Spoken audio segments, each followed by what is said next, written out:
Las diferencias en democracia son saludables, las diferencias dentro de las propias organizaciones políticas siempre van a existir. Una cosa es hablar de gobernabilidad y entregarle al presidente de la República las herramientas que necesita para poder gobernar, y otra cosa muy distinta es ser alcahuetes del desastre que quiere ocasionar el presidente de la República. El gobierno de la Revolución Ciudadana realmente sí combatía estas economías criminales.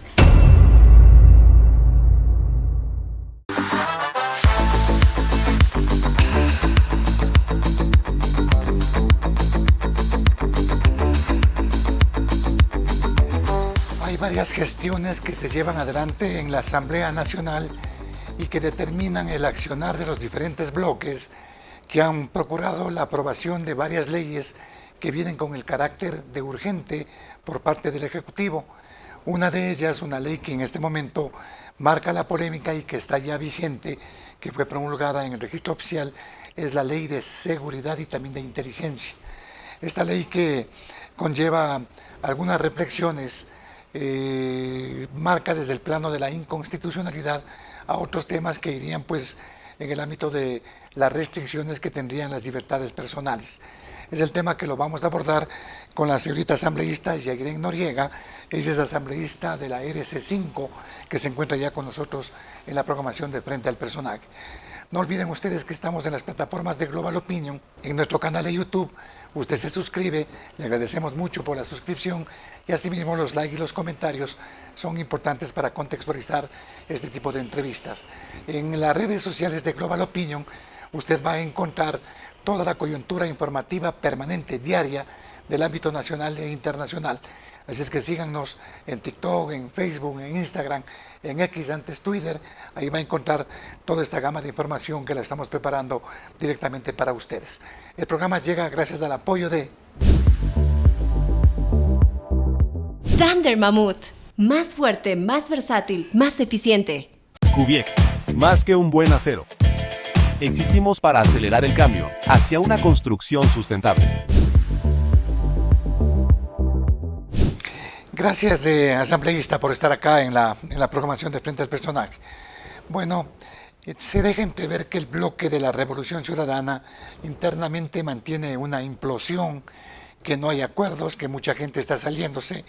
El asambleísta Arias fue expulsado precisamente por apoyar y aprobar con su voto esta ley de inteligencia.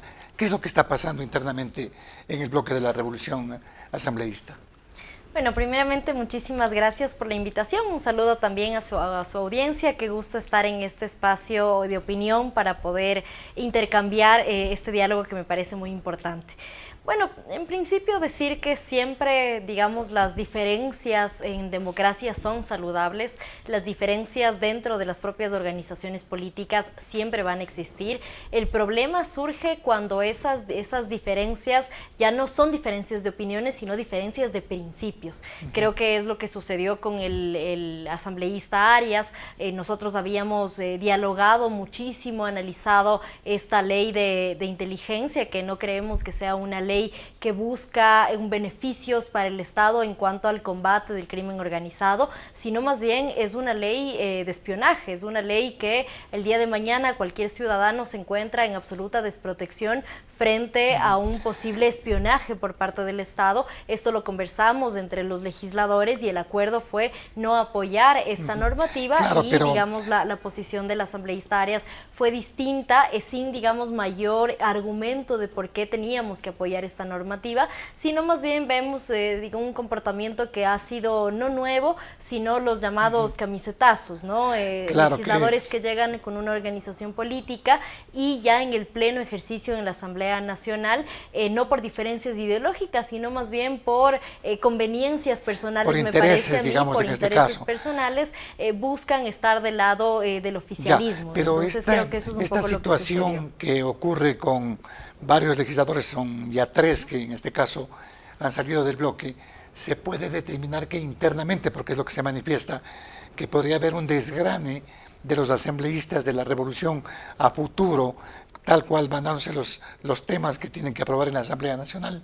Mire, yo esperaría que no, porque insisto, si todos los ahora 64 legisladores somos parte de una organización política, tenemos ciertos principios que nos rigen a nosotros como legisladores, tenemos también ciertas líneas rojas que no vamos a traspasar. Eso lo vimos también en el periodo pasado, ¿no? El que un presidente mande a la Asamblea Nacional una propuesta para incrementar el IVA en contra de, obviamente, los intereses de la mayoría de los ecuatorianos y las ecuatorianas, era una, por ejemplo, de nuestras líneas rojas. El que ahora pretendan a través de la Asamblea Nacional, que ya lo hicieron, legalizar el espionaje, era otra de nuestras líneas rojas. Y en fin, digamos, nosotros como proyecto político, un proyecto que busca la justicia social, digamos, la protección de los derechos, el derecho a la salud, el derecho a la educación, el derecho a los bienes comunes, es algo que siempre va a estar por sobre, digamos, nuestras decisiones, y esos son los principios que nos rigen.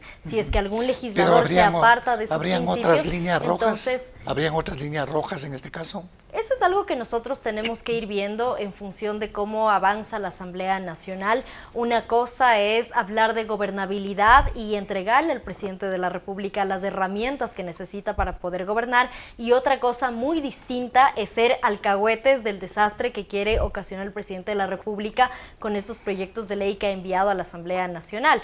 Hemos visto que la ley mal llamada Ley de Solidaridad Nacional no solamente ha recibido críticas de Revolución Ciudadana como organización política, sino sobre todo de expertos en materia penal, de expertos en materia, digamos, de derecho criminalística, que saben que esta ley, contrario a buscar prevenir, combatir la delincuencia organizada, por otro lado se vuelve una ley inconstitucional, y esto hace que se violenten derechos y garantías como la garantía de la presunción de inocencia, el derecho, digamos, que tiene toda persona a ser procesada, digamos, como corresponde en derecho. Lo que ha buscado más bien el Ejecutivo es, desde Carondelet, reemplazar a jueces, a fiscales, reemplazar a un sistema nacional de inteligencia para que sea el presidente y quien él decida a dedo quienes generen, digamos, todo este circuito aparentemente de combate a la delincuencia, pero que puede terminar muy Pero mal. acordémonos que este proyecto ya fue presentado precisamente por la Revolución Ciudadana, en su momento Alianza País inclusive, y que ha sido la unión de estos proyectos los que dan paso a esta ley de inteligencia, y ha sido una cuestión que también ustedes la propusieron, Yairen. A ver, en la Asamblea Nacional los proyectos tienden a unificarse en función de si tocan o no la misma materia. Esto no significa que los proyectos entran a la Asamblea, salen de la Asamblea Nacional tal cual como ingresan. Si hablamos de que esta ley de inteligencia fue un compilado de leyes, finalmente es la presidenta o presidente de la comisión quien decide qué artículos coloca en el informe para ser votado y qué artículos se quedan por fuera. Recordemos que este informe para segundo debate y los 8 días que retornó esta ley a la comisión, fue una comisión que está encabezada por ahora la asambleísta Inés Alarcón, que es la asambleísta de ADN. Sí. De hecho, desde Revolución Ciudadana propusimos varios cambios para eliminar esas inconstitucionalidades, e incluso llevamos a la mesa expertos en seguridad digital, en seguridad y protección de los datos personales como un derecho humano, incluso reconocido por las Naciones Unidas, y no se nos permitió que esos expertos puedan aportar precisamente para que esta ley sea beneficiosa para el país y no contraria a los derechos fundamentales. Entonces, no tiene nada que ver esta ley que está en vigencia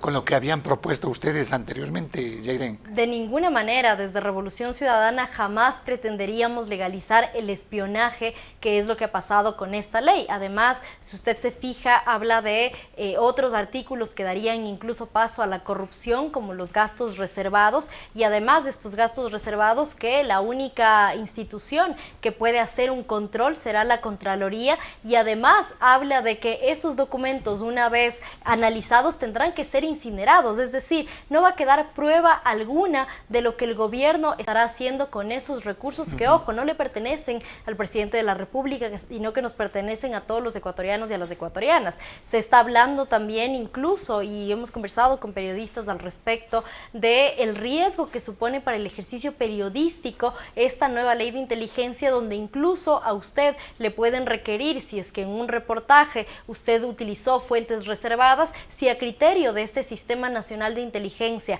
es necesario que usted revele sus fuentes, tendrá que hacerlo, porque eso es lo que establece. Bueno, pero ese es un principio que está garantizado por la Constitución, ¿no? En este caso. Pero hemos visto la reserva de la fuente. Un gobierno que no respeta la Constitución. Si no, preguntémosle a la ex vicepresidenta Verónica Abad. Entonces, cuando a mí me dicen que hay una norma superior que es la Constitución, a mí no me significa ninguna protección, porque este gobierno ha demostrado que no respeta la ley, que no respeta la Constitución, y por ende este instrumento jurídico que ya es norma de la República, a mí y a la bancada de la Revolución Ciudadana sí nos preocupa profundamente. Ahora, en este aspecto, al tener estas inconsistencias, esta ley, se va a plantear quizás una demanda de inconstitucionalidad por parte de la bancada de la Revolución, Yeren. Nosotros hemos estado conversando con organizaciones de la sociedad civil. No solamente nos preocupa esta ley, sino la ley también aprobada, mal llamada, de Solidaridad Nacional, que contiene una serie de inconstitucionalidades.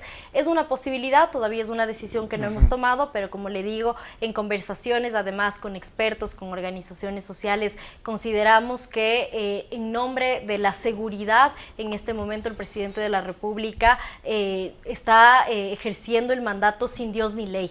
Y eso es algo que no puede suceder. Para eso existen los pesos y los contrapesos, para eso existe un sistema de justicia, para eso existe una Asamblea Nacional, pero creo que el presidente de la República lo que está buscando es concentrar todos los poderes en Carondelet y, digamos, comandar esto que él ha llamado una guerra a control remoto desde Carondelet.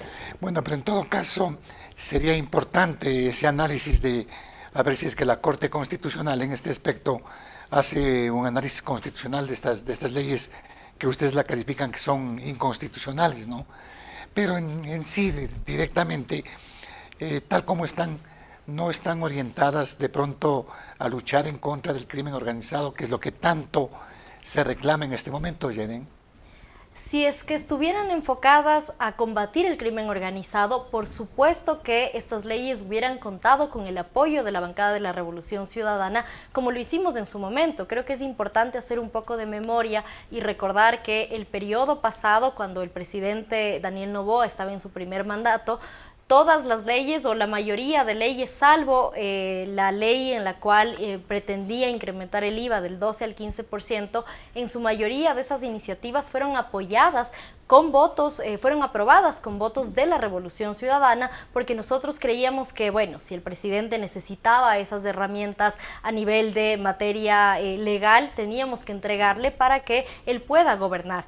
18 meses después nos ha demostrado que por más leyes que se le apruebe al presidente Daniel Noboa en la Asamblea Nacional, si es que no existe a la par políticas públicas, si es que no existen ministros que estén a la altura de su cargo, entonces el país jamás va a lograr salir de esta crisis de inseguridad. Hablamos, por otro lado, también de un incremento del IVA en 3 puntos, del 12 al 15%, lo cual ha significado recursos extraordinarios para el Estado, y esos recursos no han sido utilizados en su totalidad para lo que él buscaba, ese incremento que era para combatir la inseguridad. Vemos ahora mismo, y yo le digo en primera persona porque recorro los barrios que son parte de las 33 parroquias rurales de Quito a las cuales yo represento, y vemos UPCs absolutamente destrozadas, vemos la queja permanente de los policías que nos dicen que quieren hacer su trabajo, pero que no tienen ni siquiera gasolina para los vehículos, que las motocicletas para patrullar se encuentran dañadas. Entonces, ¿cómo vamos a combatir la inseguridad si es que el gobierno no le entrega los recursos suficientes a los policías? No son suficientes estas leyes, en consecuencia. No solo que no son lo que está haciéndose en este momento. No solo que no son suficientes, sino que además no podemos seguir pensando que el problema para combatir la delincuencia organizada son las leyes, porque tenemos ya varios proyectos de ley que han sido aprobados, algunos ni siquiera cuentan con un reglamento que haga posible que esa ley se ejecute, y eso está en manos del presidente de la República, pero vemos que hay otros problemas que no se solucionan con leyes, sino que dependen directamente de las políticas públicas y dependen también de otras funciones del Estado, como es el caso de la justicia, y le pongo un ejemplo para ello. Hace unos años se reformó el Código Orgánico Integral Penal para tipificar el reclutamiento forzado, viendo que esta es una realidad. El crimen organizado coopta a niños, a jóvenes, para que sean la carne de cañón de, digamos, estos circuitos de delincuencia organizada. Y ese delito, lastimosamente, no tiene ni un solo procesado con este tipo penal. Entonces vemos que algo está fallando con los jueces, que algo está fallando también claro, con la los justicia fiscales, está lamentablemente cooptada, ¿no? Exactamente, así pero como otras eso no instituciones esa del Estado. solución no la vamos a encontrar en las leyes. Entonces, esa solución no, pero por ejemplo, es de distinto ley ámbito en el que se tiene que solidaridad trabajar. en este caso hace hincapié, puntualiza algunos temas que tienen que ver específicamente con gente que está cooptando a los niños, se incrementan las penas. Hay temas que involucran también la depuración de la fuerza pública, policía y fuerzas armadas. Me parece que son temas interesantes en este caso y que hay que tomarlos en cuenta. Yegren. Mire, de hecho algunos de los temas que usted coloca sobre la mesa fueron incluidos gracias a que Revolución Ciudadana, en un ejercicio responsable, democrático, ingresó algunas observaciones al proyecto de ley que entregó el presidente de la República, y de hecho eran precisamente en la línea de poder prevenir y combatir el reclutamiento forzado, también a que exista programas de atención a las personas, a las familias que están siendo desplazadas por la violencia. Somos el tercer país en la región, después de Colombia y Haití, que mayor número de personas están siendo desplazadas por el fenómeno de la violencia, que es además sumamente doloroso, ¿no? Porque es, si se quiere, el desplazamiento forzado la muestra más grande de que en ciertos barrios, en ciertos sectores, como es el caso de Sociovivienda, el Estado se hizo para un lado y quienes tomaron, digamos, el control de esos territorios fueron los grupos de delincuencia organizada, desplazando incluso a familias que habían vivido ahí, que tienen sus negocios. Pero Yeren, esto es un tema que viene desde más atrás, ¿no? No solamente es cuestión de este gobierno, sino que esto viene desde hace algunos gobiernos y se ha generado culpabilidad también, por ejemplo, en el gobierno del propio expresidente Correa, que allí se propició la salida de Manta, se propició que estos temas vayan en incremento.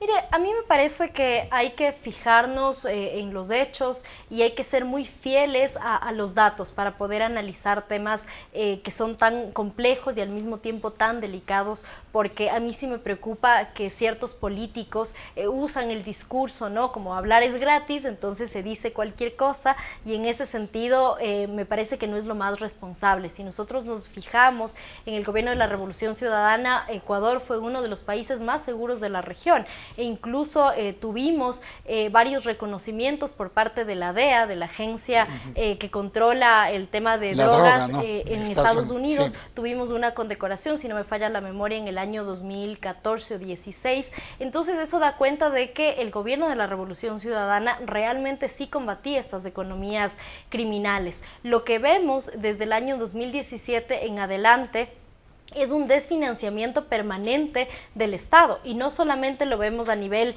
de salud y de educación, con hospitales que se caen a pedazos, con escuelas que se caen a pedazos, sino también un desmantelamiento de, por ejemplo, el Ministerio Coordinador de Seguridad, un desmantelamiento también de los presupuestos para seguridad, un desmantelamiento y una reducción del presupuesto en 7 años. Se redujo al menos el 50% del presupuesto a la unidad de análisis financiero, que es esta unidad que nos permite a nosotros detectar a tiempo estos flujos y estos capitales ilegales que pueden estar circulando incluso en el sistema bancario formal, es decir, en la economía formal. Claro, entonces se habla vemos muchísimo, una serie de hechos que han venido sucediendo. La cantidad de miles de millones de dólares que se lavan en el país, y uno de ellos, uno de los sectores, es el sistema financiero. Pues, el control que se quitó a las prisiones, por ejemplo, vimos que las primeras masacres carcelarias no los vimos en los años donde gobernó la Revolución Ciudadana, sino precisamente donde en el gobierno de Moreno, y ya con muchísima más fuerza en el gobierno de Guillermo Lasso. ¿Por qué? Porque los escáneres, por ejemplo, estaban dañados, porque no se estaba haciendo la detección permanente de el ingreso que había de arsenal, casi que de guerra dentro de las prisiones. Entonces yo creo que hay que ser súper delicados al momento de distribuir las responsabilidades que hay respecto a esta crisis de inseguridad, pero más allá de eso y más allá de las responsabilidades, creo que este es el momento de actuar porque no nos queda más tiempo. Estamos viviendo en un país donde la primera causa de muerte entre niños de 0 a jóvenes de 18, 17 años es el homicidio. Esto a mí me parece que si un país no cuida a sus niños, a sus jóvenes, es un país que no tiene futuro alguno, ya, y en entonces, eso tenemos que concentrarnos. Estas leyes que están enviadas con el carácter de económico urgente y que 2 ya están en vigencia, no van a ser suficientes en consecuencia si no se toman otras medidas en la parte social, en donde el Estado tiene que hacer valer su predominio en zonas en las que está lamentablemente ausente, Yairen. Sí, la crisis de inseguridad es una crisis que tiene además múltiples causas y solamente para cerrar, si se quiere, en el lado estrictamente de seguridad, a mí sí me da la curiosidad de saber, bueno, ¿qué pasó con el famoso Plan Fénix? Fue un plan que lo anunció el presidente de la República por todo lo alto. Fue un plan donde en cada entrevista que se le preguntaba en ese momento a la exministra Palencia, nunca supo respondernos porque decía que era un plan secreto, ¿no? Que era un plan que no podía ser difundido, pero ahora ya no se habla ni siquiera de la existencia de ese plan y tampoco se hablan de los resultados, porque uno cuando hace política pública hay una cosa llamada métricas, ¿no? Uno establece objetivos y sabe, bueno, de aquí al corto, mediano y largo plazo, ¿qué esperamos con este famoso Plan Fénix?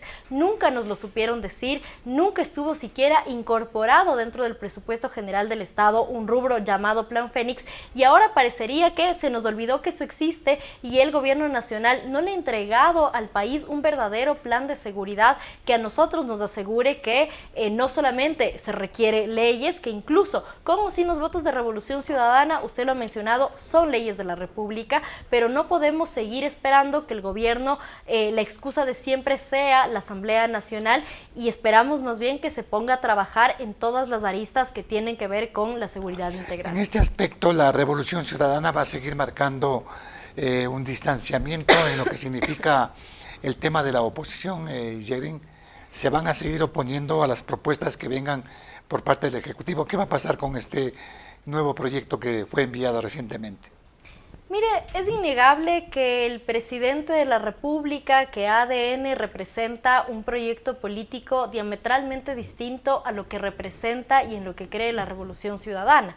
Nosotros creemos, por ejemplo, en el derecho a la salud, en el derecho a la educación, en la presencia fundamental del Estado para asegurar recursos y que todos estos derechos sean, en efecto, derechos que la gente lo sienta en el día a día, versus la propuesta de país que nos entrega el presidente de la República. Es una propuesta de país donde el Estado tiene que funcionar prácticamente con donaciones y buena voluntad del sector privado, por decirle una diferencia. Entonces sería ilógico decir que nosotros como bancada vamos a darle carta abierta a cualquier propuesta que entregue el presidente de la República, nosotros apoyar. Lo que hemos hecho y estamos haciendo con este tercer proyecto económico urgente, que además, si me permite más adelante comentar mi impresión respecto de la forma en cómo se están enviando estos proyectos, nosotros lo que vamos a hacer y hemos venido realizando es un análisis minucioso con nuestros equipos jurídicos. Tenemos al menos 64 digamos equipos jurídicos detrás de nosotros como legisladores para tomar las mejores decisiones. En el primer proyecto de ley nosotros entregamos una propuesta alternativa, una parte fue recogido de hecho en el texto final que terminó promulgándose. En este segundo proyecto también hemos entregado algunas propuestas para mejorar el texto, y en este tercer proyecto haremos lo propio, es decir, analizar detalladamente. Sin embargo, y le digo a vuelo de pájaro, ¿no? Leyendo rápidamente, a mí sí me preocupa que las intenciones de este proyecto de ley sea privatizar nuestras zonas protegidas, nuestras áreas protegidas, y le digo esto además con conocimiento de causa. Nosotros ya vivimos... ¿Por dónde viene el tema de privatización en este proyecto de ley de estas zonas protegidas? Se habla de la posibilidad de habilitar que la inversión privada pueda, digamos, asentarse en zonas y en áreas protegidas. A mí me preocupa eso en el marco de lo que ya vivimos. Pero en también el mandato. Se corrobora el tema de desarrollo, del tema de generación de empleo, inclusive para las poblaciones que son muy cercanas en estas zonas de protección, Yairen? Mire, a mí lo que me preocupa es cómo ha venido obrando el gobierno, porque no es un gobierno nuevo, este es un gobierno que ya lo conocemos. Y en este tema en específico vimos lo que intentaron hacer en Olón, con este proyecto inmobiliario de la primera dama, donde incluso la comunidad se opuso a que se siga adelante con este proyecto y fueron a talar mangle y una serie de, digamos, fauna y flora que es endémica de esa zona, con permisos sacados en tiempo récord, con la complicidad del Ministerio de Turismo, del Ministerio de Ambiente. En ese momento, si no me falla la memoria, quien es ahora asambleísta, Sade Fritchi, era quien otorgó esos permisos en tiempo récord. Entonces, no podemos pensar que el Estado tiene que regirse bajo las lógicas del mercado y bajo las lógicas de los negocios privados, porque parecería ser que habría algún interés particular en que si ese proyecto en el pasado, ¿no?, este proyecto inmobiliario de la primera dama no se pudo realizar porque precisamente había candados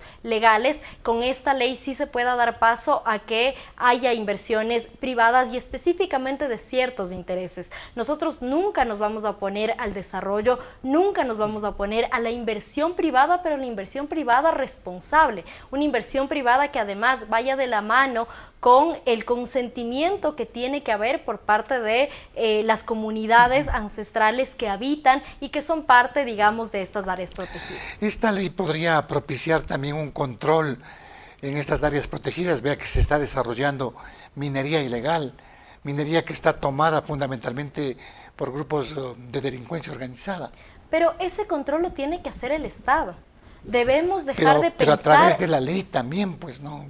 Es que se va a propiciar no hace falta ley para algo que, digamos, se sobreentiende que el Estado tiene que hacer. El Estado tiene que tener control total y soberano del 100% de su territorio. Si es que no está sucediendo eso, como lo vimos en el caso de Alto Punino, es porque han desviado las funciones que deben tener los militares, que es básicamente el cuidado y la protección de nuestras fronteras. Al entregarle a las Fuerzas Armadas estas responsabilidades complementarias, ¿no?, de hacer apoyo complementario a la Policía Nacional, se hizo básicamente, ¿no?, de tapar un hueco pero destapando otro, porque se dejaron a nuestras fronteras sin la protección necesaria y adecuada, y ahora tenemos problemas donde claramente se ve que no tenemos el control del 100% de nuestro territorio nacional.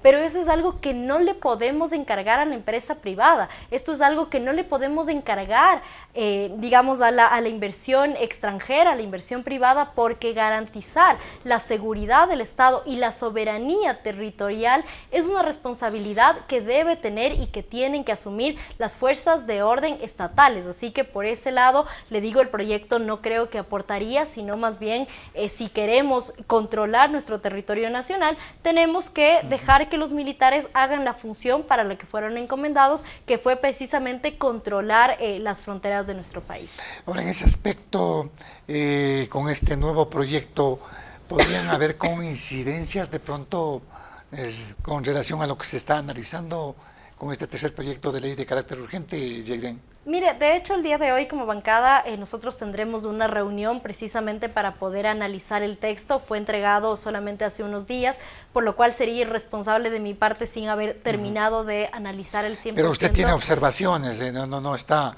totalmente de acuerdo con eso. Nosotros estamos todavía en ese análisis, pero también me preocupa que lo que han intentado hacer con estas leyes es no solamente analizar y votar el texto que ha sido enviado por el presidente de la República, sino que en el medio van ingresando una serie de artículos que nada tienen que ver. Le pongo un ejemplo: en la ley de mal llamada Solidaridad Nacional, ingresaron un artículo que tenía que ver con los equipos de fútbol para que puedan convertirse en sociedades anónimas y que a su vez estos ya puedan, digamos, ofertarse en el mercado, que se pueda comprar estos equipos de fútbol. Yo le pregunto, ¿qué tenía que ver ese artículo con el combate a la delincuencia organizada? nada, pero absolutamente es que nada. puede Entonces haber, están mal acostumbrados. Pueden haber dineros mal habidos, pues pero el en artículo no financiamiento tenía de que estos- ver de estos- absolutamente con nada pero al respecto. momento que usted les pone, en este caso como sea, ya tienen que rendir cuentas, ¿no? En el SRI, en la UAPE, ya podrán hacerlo y ver cómo se están financiando también estos equipos de Pero fútbol. a día de hoy los equipos tienen que seguir ciertos controles. Este artículo no significaba ningún cambio en términos de combatir las delincuencias organizadas, sino que más bien lo que buscan es saltarse los procesos normales que requiere el análisis de temas tan importantes como, por ejemplo, reformas al Código Orgánico Integral Penal.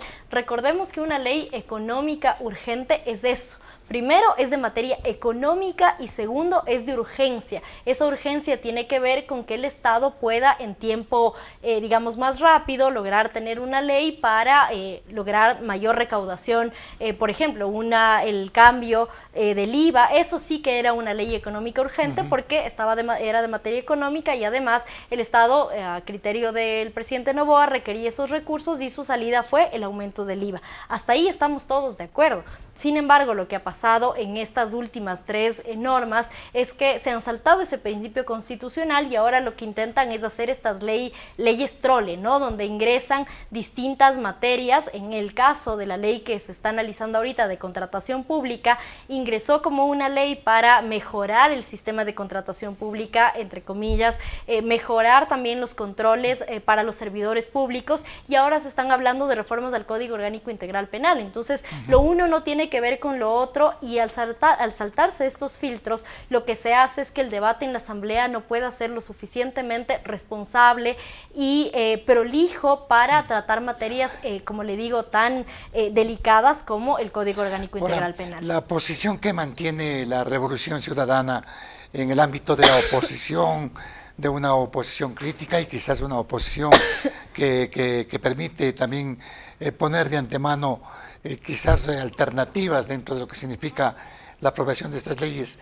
¿En qué queda si es que la revolución no puede hacer una mayoría o no puede incidir directamente en el contexto de estas leyes, Yairén? Mire, nosotros cumplimos con nuestra parte. Nosotros fuimos electos, cobijados por más de 4 millones de votantes que confiaron en la Revolución Ciudadana y cumpliendo también con ese mandato, nosotros en el ejercicio más responsable posible hacemos aportes. Sin embargo, sabemos que el gobierno tiene una mayoría y que además se ha hecho sentir esa fuerza de los votos que no necesariamente ni es la fuerza de la razón ni es la fuerza de la legalidad. Sin embargo, ellos tienen esa mayoría. Mientras les dure este armado político, seguirán aprobando las leyes que a ellos les plazca. Nosotros, digamos, en el marco de nuestras competencias, seguiremos haciendo los aportes necesarios a las leyes, pero al mismo tiempo tenemos otra tarea que también es muy importante, que es la tarea de fiscalización. De hecho, le comento, el día de ayer a la noche, nosotros desde mi despacho hemos solicitado a la presidenta de la Comisión de Seguridad, Inés Alarcón, que convoque a la ministra de Educación, que convoque al ministro del Interior y que convoque también al comandante general de la policía para que rinda cuentas respecto de qué medidas se están tomando para evitar que existan estos casos de vacunas, de extorsiones, de asesinatos de padres de familia que ponen en riesgo además a nuestros niños en las instituciones educativas, y ese trabajo de fiscalización está presente. Bueno, tenemos compañeros... Hoy estuvieron, ¿no?, el ministro del Interior y el comandante de policía en la Comisión de Fiscalización. Exactamente, estuvieron allí hablando quizás de los mismos temas. Bueno, en ese caso es redoblar esfuerzos o, como dicen, llover sobre lo mojado. En la Comisión de Fiscalización se trató específicamente de este problema que no es nuevo, pero que ha salido en los últimos días en la prensa nacional respecto del mal trabajo que puede ser ya sea por coacción o por corrupción de jueces y fiscales que liberan, digamos, a las personas que están señaladas como presuntos delincuentes. Ahí también hay que mirar que si los partes policiales, por ejemplo, están mal hechos, tampoco la justicia puede hacer su trabajo. Entonces es, digamos, un problema bastante más complejo. La Comisión de Fiscalización abordó este tema, mientras que lo que nosotros estamos solicitando para que las autoridades rindan cuentas, y ojo, la rendición de cuentas no es a los asambleístas, finalmente es buscar una respuesta para esos padres de familia, para esos maestros que se encuentran absolutamente preocupados porque sus vidas están corriendo riesgo diariamente, y al parecer la ministra de Educación no ha hecho nada, o al menos no lo suficiente, porque esto sigue suscitándose, por lo cual hemos hecho ese trabajo de fiscalización. Tenemos compañeros que hacen parte de la Comisión de Salud y los hemos visto recorriendo los hospitales del país, también recogiendo el clamor ciudadano que es que exista más presupuesto, porque no hay camas, porque no hay oxígeno, porque no hay médicos, no hay especialistas, porque las citas, los turnos le dan para aquí a 2, 3, 6 meses, un año incluso, y eso es algo que el gobierno nacional tiene que poder solucionar. En todo caso, ustedes van a seguir manteniendo esta posición de oposición, Yairen. Yo les reitero, una oposición quizás estéril, o en su momento se abrirán para poder conversar y ser más aporte, y quizás se tomen en cuenta también las ponencias que ustedes tienen en la Asamblea Nacional. Mire, del lado de la Revolución Ciudadana, nosotros desde el primer día hemos estado abiertos para conversar con la bancada de ADN. De nuestro lado nunca ha faltado esa voluntad. Sin embargo, le digo, desde ADN y con la fuerza de los votos se han impuesto de una forma profundamente, no solo irrespetuosa, sino además ilegal dentro de la Asamblea Nacional. La propia conformación del CAL, con la presencia de la señora Mónica Salazar, es un CAL que se fundó, digamos, con las bases de la ilegalidad, por lo cual nosotros rechazamos esos comportamientos. Sin embargo, el momento en el que llegue a la Asamblea Nacional una ley que realmente le pueda aportar al país, obviamente van a contar con nuestro apoyo, con nuestros votos, y desde nuestro lugar nosotros siempre seguiremos trabajando para la gente que votó por nosotros, que confió en nosotros, y eso es lo que hemos venido haciendo este mes de gestión. Yaren, vamos a estar atentos al accionar que tienen ustedes. Se vienen cosas importantes para el país, y lógicamente en la Asamblea habrá que dilucidar qué es lo más importante y qué es lo más conveniente para los ecuatorianos, sobre todo en materia de seguridad y luego pues en materia de productividad. Por ahora, agradecido por la presencia. Muchísimas gracias. Muy amable. A usted y a su audiencia. Un abrazo. Gracias a la asambleísta de la Revolución Ciudadana, Yairen Noriega, aquí en la programación, que ha estado con nosotros explicándonos cuál es el posicionamiento y qué es lo que se está viviendo respecto pues a lo que piensa la revolución con relación a lo que se está planteando y enviando por parte del Ejecutivo, y esa relación con ADN igualmente dentro de la Asamblea Nacional. No olviden que estamos en nuestras plataformas de Global Opinion, en nuestro canal de YouTube. Nos ayuda mucho suscribiéndose al canal. Igualmente los likes y los comentarios son importantes para seguir contextualizando este tipo de entrevistas. Siga también las redes sociales de Global Opinion. Allí va a encontrar la coyuntura informativa permanente, diaria, al instante, de lo que pasa en el ámbito nacional e internacional. El programa llegó gracias al apoyo de Thunder Mammoth. Más fuerte, más versátil, más eficiente. Kubiec, más que un buen acero. Existimos para acelerar el cambio hacia una construcción sustentable. No olvide que Frente al Personaje se emite de lunes a viernes a partir de las 19 horas por nuestro canal de YouTube. Mire el programa, comparta los contenidos, y así vamos a tener una sociedad y una ciudadanía mejor informada y que puede dilucidar este tipo de temas que estamos presentando. Volveremos en las próximas horas con nuevos invitados y un nuevo tema. Soy Osvaldo Morocho Ampudia, agradecido por la sintonía.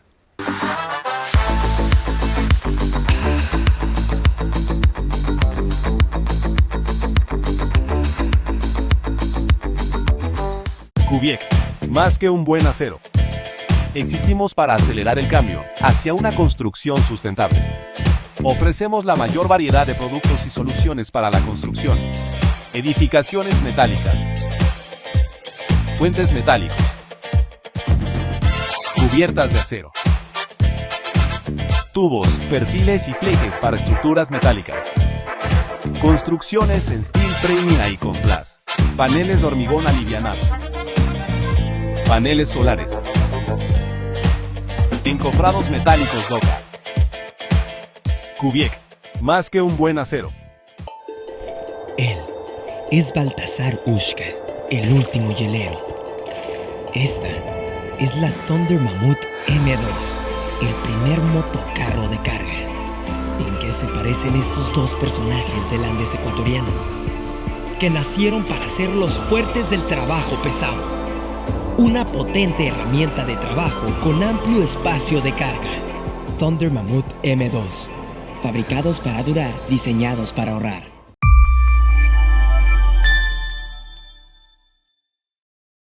Los criterios de nuestros invitados no representan la opinión de este medio de comunicación.